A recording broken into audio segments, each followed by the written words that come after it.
because this is a pattern. A pattern. I mean, they are up for re-election, aren't they? Don't you want to keep your job? Don't you want to do your job? I don't know, but matter of fact, she's also, I think, if I'm not mistaken, you can check if it's right. Van Green, you did also reach out to the police commissioner, right? Jack Young. Yes, I reached out to the commissioner himself and Jack Green. I'm sorry, Jack Young. Jack Young. Okay. Now, what was your response from Jack Young and from the commissioner?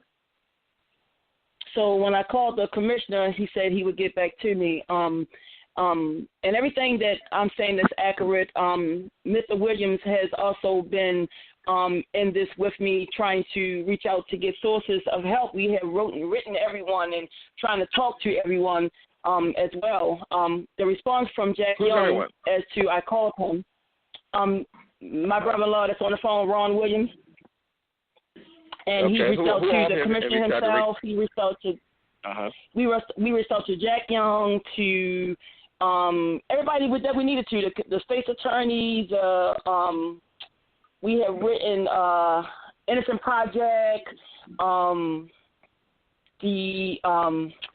I can't think of the places. It's so many that have been written. Oh yes, we have written them too, and we have gotten no response from them at all.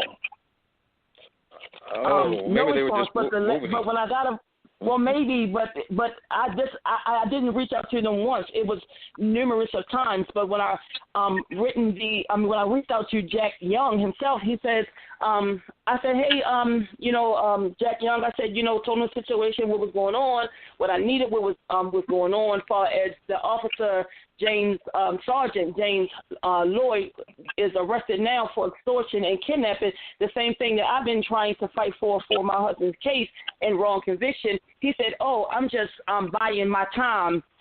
You would have to reach out to Brandon Scott. I said, oh, really? Wait a minute. Everybody seems like they're passing the buck. Passing the buck. Look, now, I have a question. Go ahead. Who was his lawyer at the time? Well, Alan Cohen, the one that went out the back entrance of the Judge Chambers, as I was telling Pastor Turner, that he didn't come confront us after we paid $10,000 to represent Derek, and and he went out after they gave him the 45 years. He went out of the back chambers office. You remember that, Ron? Yep, I do. So what was his name again? You tell me you paid the lawyer and then he walked out of the chambers office doing the case, so he didn't represent your husband at all? He represented him, but it was like a squat. It was like, I'll take Mr. Green and you give me Joe, and that's how, Derek case. You remember also when they arrested me in the courthouse and said I threatened a witness. You remember that? Wow. Yeah, I remember that. Absolutely. I definitely remember that. His case was just all a sham, and nobody I don't know what took place on that day, what possibly could have happened, but every attorney that we have tried to hire after the first attorney with the $10,000, then we hire another attorney for $7,000, and they absolutely talk a good game of, we can do this, he shouldn't be arrested, he shouldn't be locked up. I see things that what the judge didn't go over. I don't understand how the judge didn't view this and how he let this slip through his fingers. But again, why is my husband still being held on false allegations and he's being held false conviction? Why is my husband still sitting? That's the question. Who was the judge at the time as well? Well, yeah, that's important. Who was the judge? Yeah, who was the judge at the time? Well, the judge was I did an investigation on him. He had a brain tumor. Judge Rubin, John Rubin. Okay. Mm-hmm. When you were arrested, were you arrested before the trial was up? They didn't sentence him. They didn't sentence him. They didn't get to that part yet. They when we came back in for recess at 2:00, me, my brother-in-law, his mom, and his children, and my son was walking in off the elevators, and they walked up to me and said, Miss Green, and I said, yes. He said, put your hand behind your back. I said, what did I do? And they walked me in the courtroom. They walked over to the state's attorney, sheriff did, and they whispering something to each other. The lawyers that was representing my husband at that time, they stay in a circle. I'm standing there clueless as to what's really going on.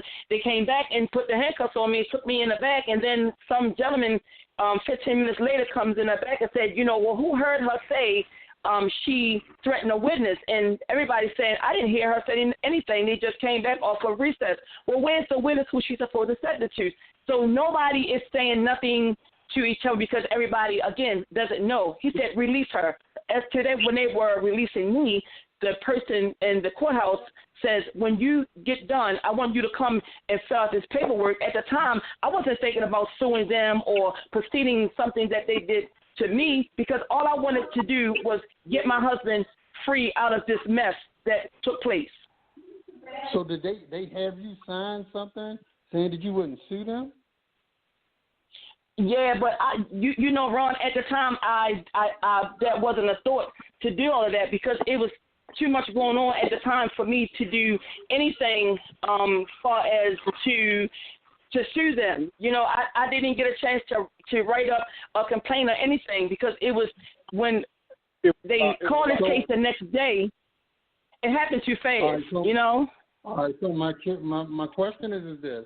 On the day that they have you sign the piece of paper that basically says you wouldn't sue them, okay, were you under arrest at the time?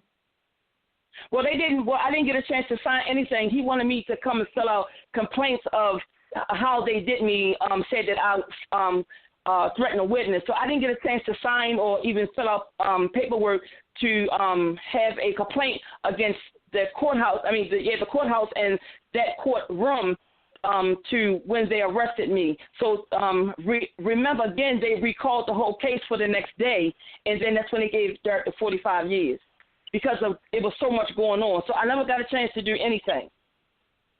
Right. Yeah, wow. I remember.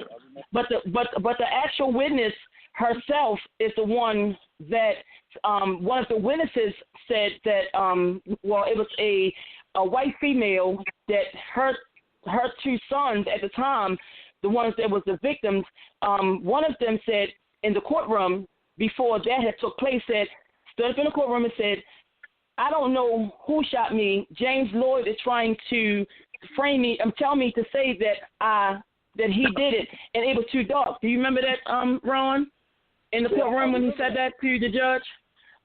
And they still gave my husband 20 years for him. Oh my God. My husband still got 20 years for a victim that said. So then later, over the years, the witness, one of the female witnesses, found me on Facebook, and she said, "Hey, I want to write a letter up. I'll sign anything that I need to do. I was scared. James Lloyd was harassing me. He was bothering me. He was threatening to take my kids. And your husband shook me like that. I was forced to say that he was the gunman. So she did." Right now to this day, she did. She signed a letter. She wrote a letter to the state's attorney. She also signed a affidavit and sent it to the attorney. And they somehow they sent him an application for it's called an inmate litigation program for him to fill out. I guess for them to do an investigation again on his case. So again, we haven't still heard anything. All right. Let's hold that thought here. Remember, think about this. You've got witnesses now recanting their story. They're telling officials about what's going on. The crimes are being committed, so that this same sergeant, James Lloyd, Antoine, he was the lead investigator on this Sean Suiter case. Why would you pick somebody like that? Can you believe anything he said? So now we're actually tying other cases into it. So the issue that you're saying, he's the main investigator, and was he connected to the boy that came from the Southern District as well? The two guys that pleaded guilty and that investigation for the task force? Okay. I'll say this. The mayor picked him to be the lead investigator of the Sean Suter case. Remember when the city was investigating it, trying to, calm the waters? That's what he picked. He was the main investigator for the homicide case. For the Sean Suter case, yes. For the John. Now. Oh, okay. So. Yeah. Well, I'm gonna tell you this is basically, look. Today is the first time I've really heard about this entire case. But listening to what it is, it sounds like you have a big conspiracy going on, and you have it on various levels. The police department is basically trying to cover their butt in reference to this officer's been trying to cover his butt, and everybody who worked along with them and used whatever means they had to use to do that.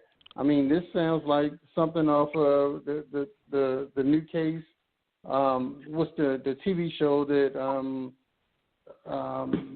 50 Cent did First 48? in reference to? Oh, okay. Yeah, no, not the First 48. It's a series, a TV series where a guy got arrested, charged, became a lawyer, and defended himself. This sounds just like that. So, but the issue is this, me being a police officer for years and fighting the police department for the corruption within the police department, nothing really surprises me. I've seen it before. I've seen how these things happen. I see how when people go unchallenged and unaddressed and they're allowed to go all willy-nilly and do whatever it is they choose to do, that they cover themselves up. I mean, we've had cases where officers were found guilty of felonies and things of that sort, whatever, and they were allowed to work in a civilian capacity just in order to retire. So, like lieutenants and captains and majors and things of that sort. So, I mean, the thing is like none of the stuff is fair. None of the stuff has been fair, but the stuff goes on every day. And these are the things that people don't know unless you're there or you're a part of it or if you're fighting these things. So, but the issue is what I find more appalling about this whole situation is it's coming full circle. This is karma. Come on, you can't. Right. This sergeant cannot say, this Sergeant Lloyd can't say this is his first rodeo. He's been used to doing this stuff. Exactly. Now, because he's used to doing it, that means that somewhere along the line, some supervisor, some person over him should have seen this situation because he did it again. He's in jail right now for doing it. He paid a contractor. Go ahead. If you go back to the Sean Suter's case, you had involvement all the way up to the deputy commissioner's office who were involved in that task force. So all of that was covered up. So the thing you have to understand is, you had these guys answering directly to a deputy commissioner at that time. So the issue is this, that's how high that rolled in reference to it. So to sit back and say, okay, well, Suter killed himself or whatever the situation is, and then all the things and all the serious events that happened during it, all the serious events that happened after, it's just too much. I've always said that from the beginning, but and to give you some idea, it's I'm trying to think. I was just looking at the case as well, but I'm trying to think of the guy's name. Give me a second, I'll get his name. But let me tell you, this guy, and I'll just tell you from my knowledge of this particular guy. His name, I'm looking at his picture now, but I'm trying to figure out who kills him. Detective. It's one of the guys that pled guilty in the task force case. Now, this guy used to work in the Southern District. Okay, so I had a friend of mine who was in the police department who was having a problem with the drug unit, basically. And basically, we had the FBI come in and do an investigation on that particular case and on this particular officer. This officer had been doing that 10 years prior before this actually happened. And had gone to the point where the FBI contacted the district commander